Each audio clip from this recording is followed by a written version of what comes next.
Bonjour et bienvenue sur l'espace dédié au site mécaniqueuniverselle.net, le site qui essaie de démontrer que l'humanité dans son ensemble évolue vers son ultime perfection. Nous travaillons tous, sans le savoir, à cette œuvre. Et depuis que nous sommes constitués en humanité, on pourrait faire commencer ça schématiquement au moment où on s'est distingué des autres primates, où on est devenu une espèce particulière, bien différente.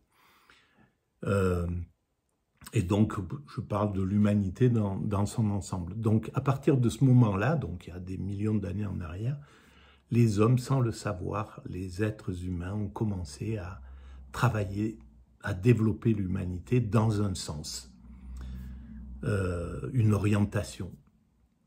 Alors, on est passé par tout un tas d'étapes, la position debout, nos premiers ancêtres, nos frères, notre famille, la famille humaine, a commencé à développer notre cerveau sans savoir ce qu'elle réalisait, évidemment.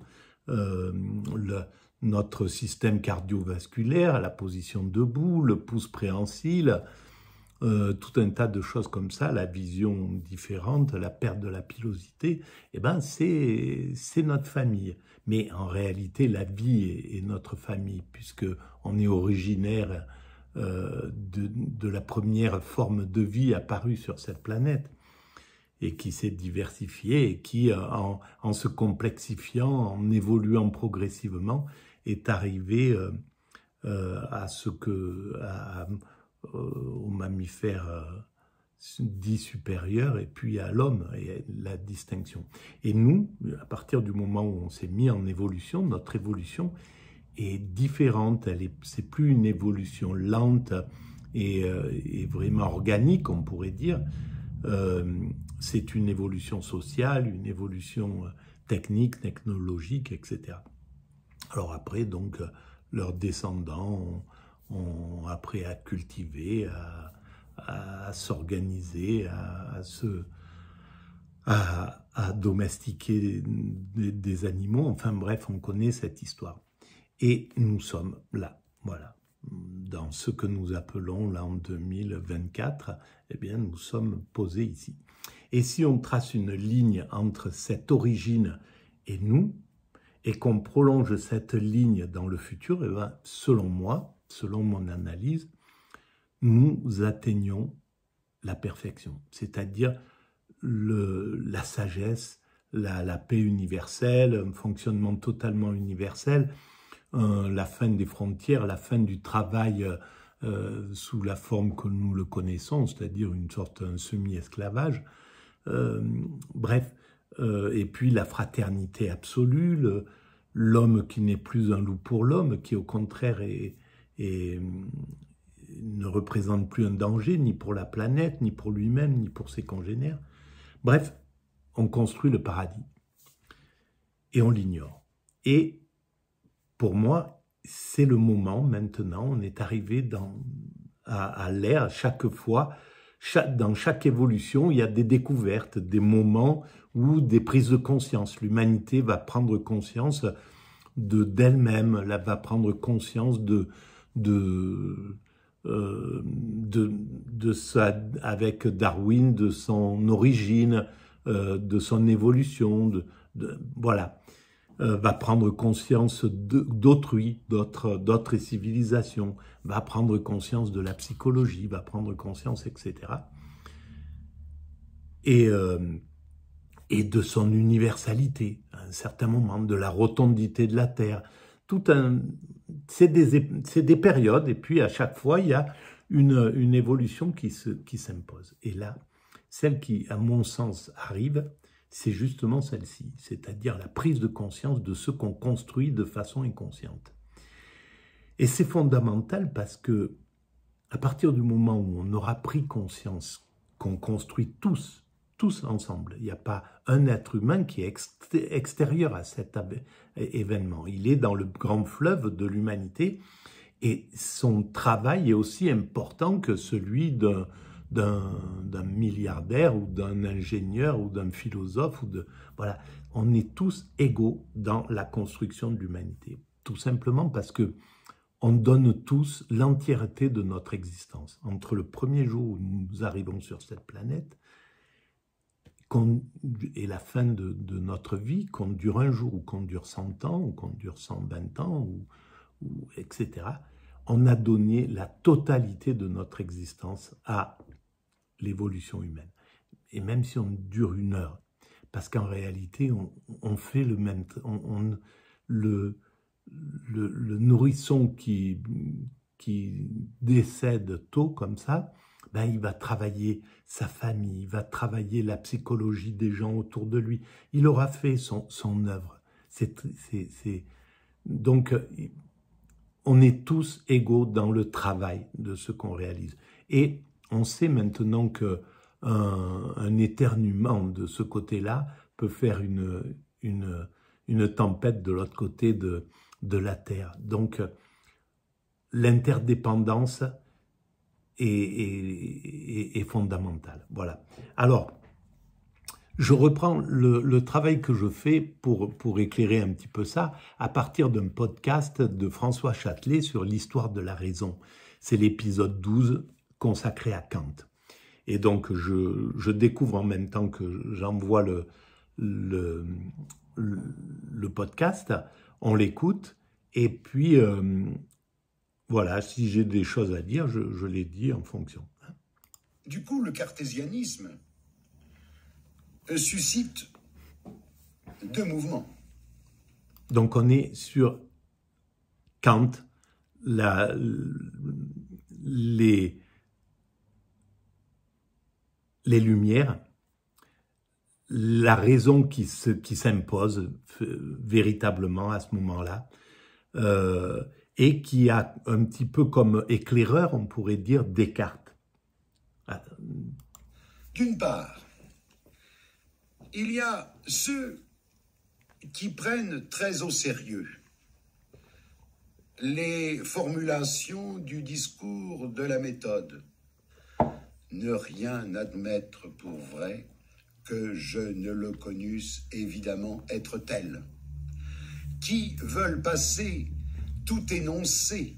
Voilà, c'est donc une sorte de lutte contre ceux qui disent Dieu c'est vrai, ce qu'écrit la Bible c'est vrai, etc. Ce qu'écrivent les livres sacrés c'est vrai. C'est exactement comme ça que ça s'est passé, et sans mettre d'esprit critique. À ce moment-là de l'évolution de la conscience, la raison de ces philosophes-là, les Lumières, veulent mettre tout en perspective de la science. Est-ce que c'est vraiment démontré? Est-ce que c'est... etc. Donc, ils ne s'intéressent qu'à ce qui est démontrable. Et c'est très important pour l'évolution de la raison, de la rationalité.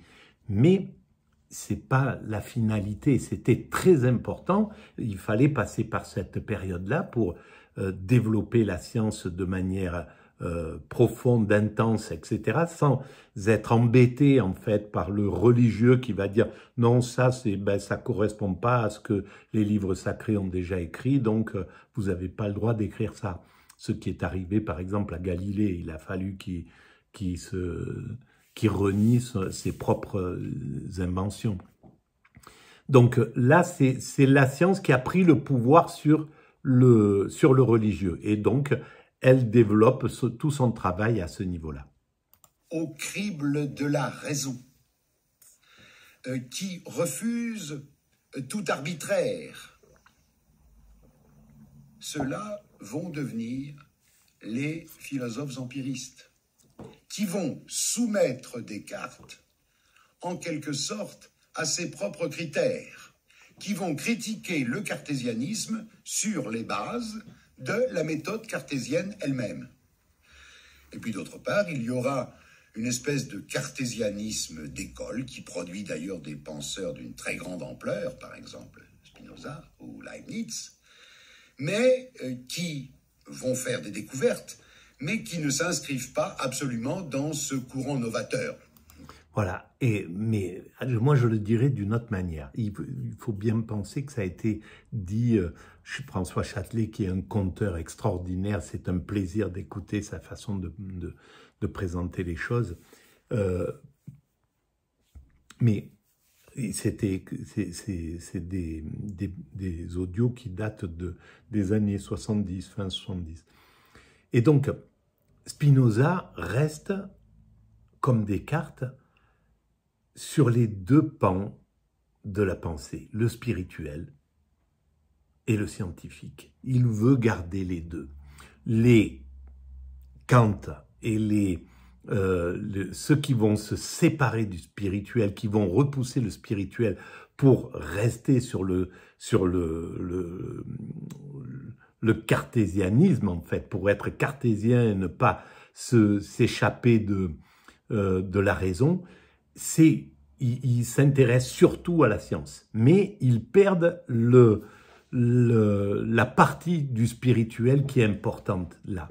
Alors, il fallait passer par là, évidemment, mais c'est moins équilibré finalement que Spinoza, qui garde l'idée du divin, au fond, dans sa réflexion. Là, la philosophie, elle devient mathématique, elle devient scientifique, et à partir de Kant, elle va s'orienter dans ce sens-là.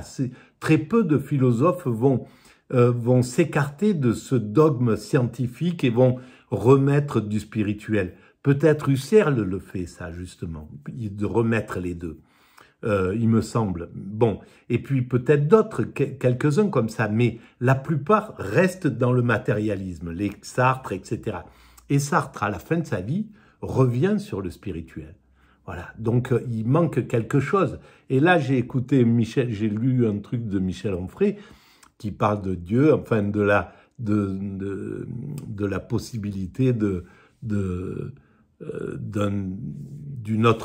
puissance créatrice, en somme. Je pense que c'était un peu ça. J'ai vu ça en diagonale. Et ça fait 20 ans que j'écris. Tous les philosophes, à un certain moment, reviennent vers ça. Parce que c'est pas possible. C'est impossible de ne pas se poser cette question de qu'est-ce qui a créé cet univers, qu'est-ce que c'est qui est à l'origine de ça, pourquoi il y a quelque chose plutôt que rien, etc.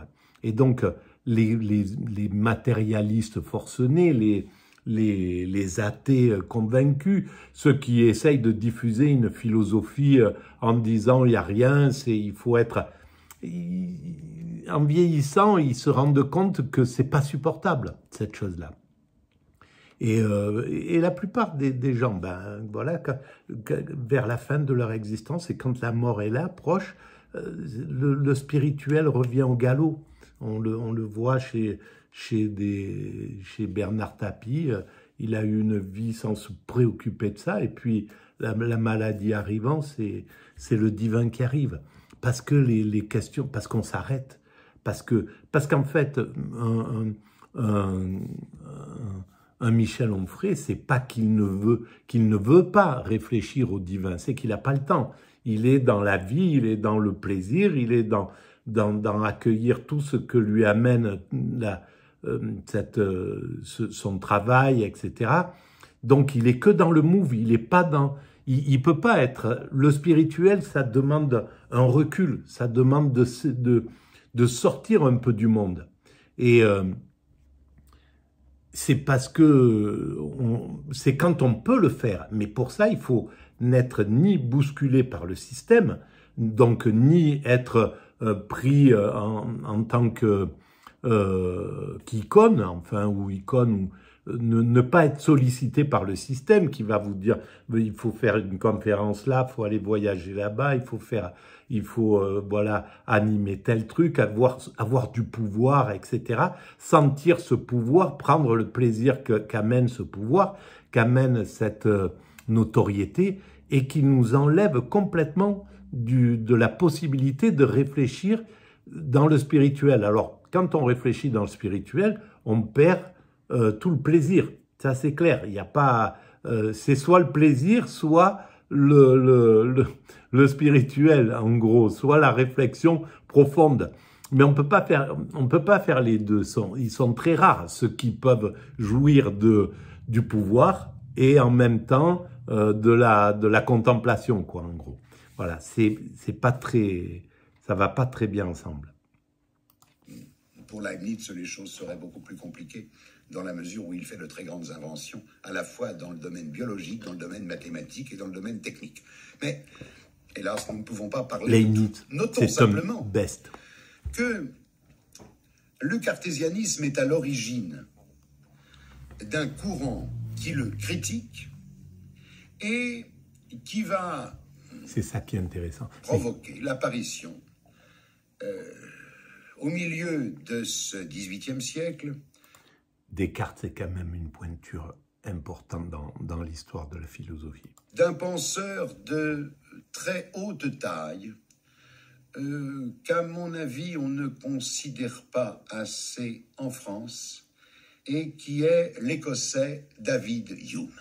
Alors, quelle est la grande découverte, la grande intuition de David Hume?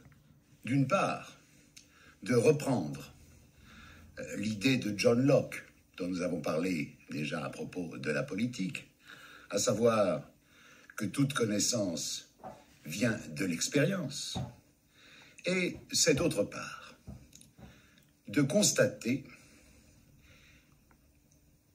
Alors, ça c'est vraiment intéressant parce que je crois qu'il s'intéresse vraiment à la sensation. Il y a quelque chose avec ça, l'intuition, la sensation. Mais je ne connais pas bien, c'est très intuitif tout ce que je dis. Mais la connaissance vient de l'expérience. Et effectivement,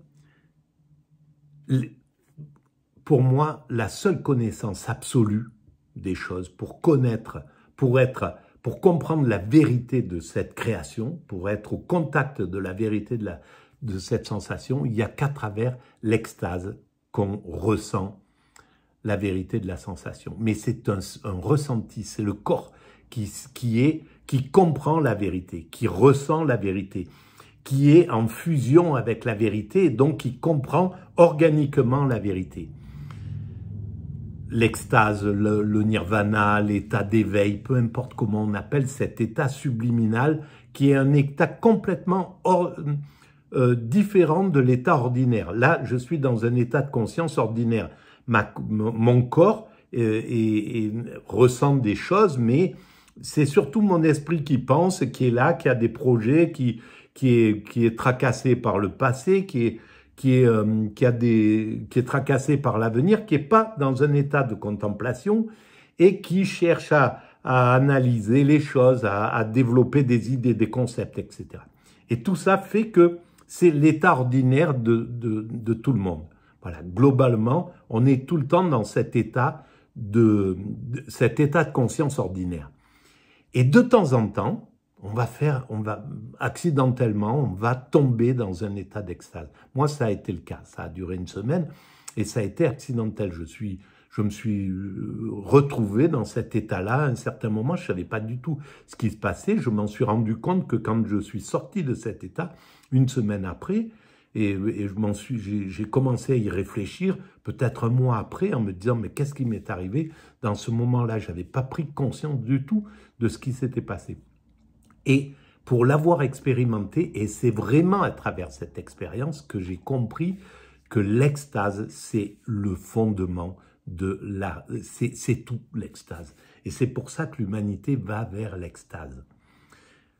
C'est la fusion avec le divin, en définitive, on devient divin, mais divin, c'est que des termes. Le terme, il représente pas ce que ça veut dire, parce que on devient ce qui a la chose qui a créé cet univers, ce truc qui a créé cet univers, qui est à l'origine de l'univers et qui constitue l'univers en même temps, comme le pensait Spinoza, c'est-à-dire c'est la nature, en même temps que le créateur de cette nature, il est les deux choses. Et ce principe créateur, quand on est en état d'extase, on l'incarne, on est son incarnation, sa forme vivante, voilà, dans l'état d'extase. Mais c'est ça serait valable pour n'importe quel autre animal. Un animal qui tomberait dans cet état-là serait dans le même état, exactement. Donc, et d'ailleurs sur la mécanique universelle, je dis que les baleines ont atteint cet état d'extase. Bon, mais restons sur l'humanité. Donc, il n'y a que à travers cet état-là, extatique, qu'on est au contact parfait de la vérité. Et c'est bien par l'expérimentation, en réalité, qu'on peut comprendre. Mais c'est au niveau du corps. Et il faudrait savoir ce que veut dire Hume à ce niveau-là, par l'expérimentation. Mais c'est super important. La cause ne peut pas être dite raison. Et c'est cela qu'il faut expliquer. La cause ne peut pas dire... Quand nous regardons hors de nous, vers les autres objets extérieurs, et que nous considérons l'opération des causes, nous ne sommes jamais capables, dans un seul cas, de découvrir un pouvoir ou une connexion nécessaire, une qualité qui lie l'effet à la cause et fait de l'un la conséquence infaillible de l'autre. Nous trouvons seulement que l'un suit l'autre, effectivement, en fait. L'impulsion de la première bille de billard s'accompagne du mouvement de la seconde. Voilà tout ce qui apparaît au sens externe. L'esprit ne sent aucun sentiment, aucune impression interne de cette succession d'objets. Par suite, rien qui puisse suggérer l'idée de pouvoir ou de connexion nécessaire. David Hume enquête sur l'entendement humain. Dans l'optique cartésienne, il faut bien voir que le fondement de la réalité naturelle, c'est bien sûr la création divine. Or, Dieu, tenu par sa perfection, doit créer le monde selon des lois et non pas selon le hasard. Et ces lois sont non seulement les lois les plus simples, à cause de la perfection, les plus parfaites, mais encore des lois rationnelles.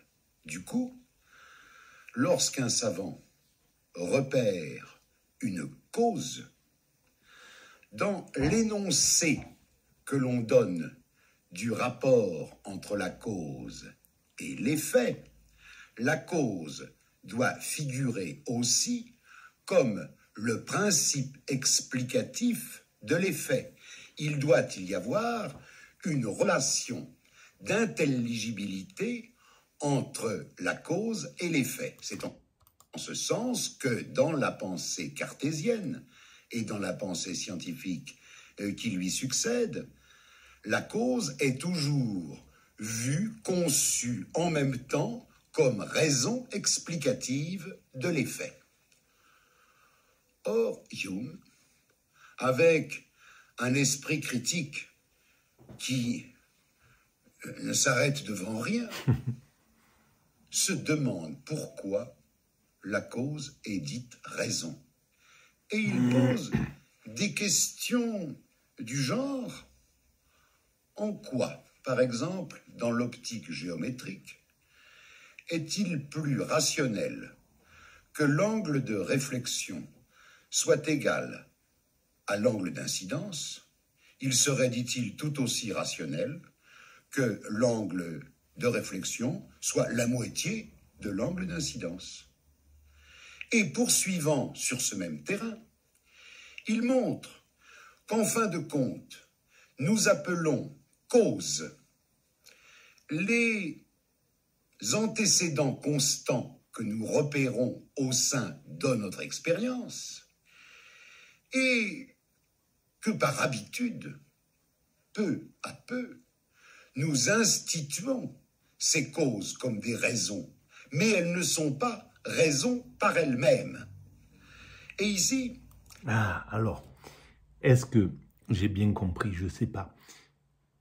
La cause et les effets. N'importe quoi. On jette une balle, c'est la cause. Et elle va toucher, elle va casser le pot de fleurs qui est là-bas, c'est l'effet. Et donc, si on met la cause à se jeter de balles, c'est pas, on en fait une cause, mais lui-même est un effet de quelque chose d'autre avant. Moi, je le vois comme ça. C'est-à-dire qu'il y a toujours une antériorité, il y a toujours quelque chose. Et en fait, la cause première, c'est ce qui a mis en œuvre cet univers. Et donc, c'est le divin. Mais peut-être je me trompe. Il faut peut-être quand même se référer à Leibniz, dont j'avais peur de parler, car c'est un penseur extrêmement complexe, mais de ce fait, il s'impose. Je vais le noter. Descartes, à la suite des recherches de Galilée, avait énoncé le théorème de ce qu'on appelait à l'époque les forces vives, et qu'on appelle aujourd'hui, je crois, l'énergie cinétique. Oui, la force vive, selon Descartes, est égale à un certain produit de la masse par la vitesse. Et réfléchissant toujours dans la perspective de la c'est le perfection mouvement, divine, c'est-à-dire des lois les plus simples, Descartes avait donc tout simplement énoncé la force vive est égale au produit, à un certain produit de la masse par la vitesse. La force Leibniz, qui était beaucoup plus près de la réalité sensible que Descartes, qui était beaucoup plus expérimentateur, s'amuse à mesurer le rebond de petites boules élastiques. Et il constate que cette loi énoncée par Descartes n'est pas bonne. Qu'en fait, comme nous le savons aujourd'hui, nous avons appris ça en classe, l'énergie cinétique est égale à un certain produit de la masse par la vitesse au carré. Ah, d'accord. Et au carré. Le fait que s'introduise ici un carré, ce n'est pas rationnel. Il serait plus simple que ce soit un produit de la masse par la vitesse. Mais voilà, c'est un produit de la masse par la vitesse au carré. Alors, et ainsi de suite. Lorsque l'on considère la... Mais au carré, est-ce que ça ne veut pas dire qu'on passe dans le volume? Est-ce que... complexité de la réalité naturelle, analysée par qu'on inclut le volume. Des expériences communes, mais aussi de plus en plus précisément par des expérimentations contrôlées, on s'aperçoit que la nature obéit à des lois qui tantôt sont simples, tantôt complexes, qu'il n'y a pas, en fait, dans ce domaine, de règle générale, qu'en fait, c'est la nature, telle que nous la voyons à travers l'expérimentation, qui ordonne, et non pas une pensée préalable. Oui, par conséquent... Alors, ça, c'est valable, mais pas forcément, à mon avis.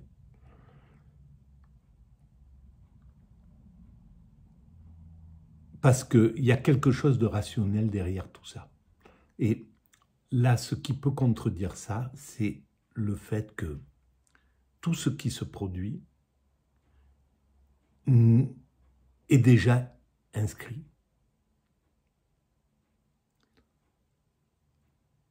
Ça va faire l'objet de la prochaine vidéo. Voilà, on va arrêter sur ça. Mais bon, voilà, c'est vraiment intéressant. C'est pas simple, hein, c'est pas simple. Là, on est déjà dans le rationnel pur. Il est vraiment bien plus compliqué que le spirituel pur.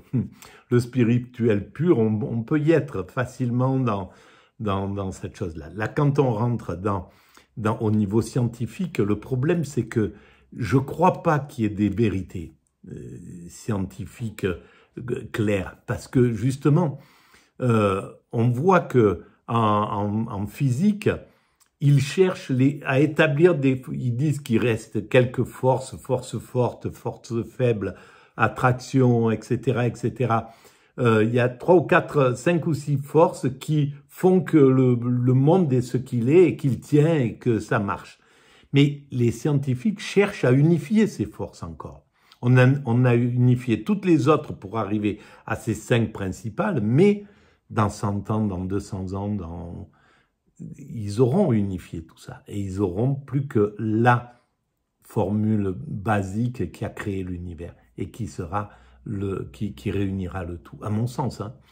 Donc, c'est pour ça que ça évolue les lois de la nature, les lois physiques. Et donc, je crois pas, mais on va essayer de démonter cette vision-là. À très bientôt, merci.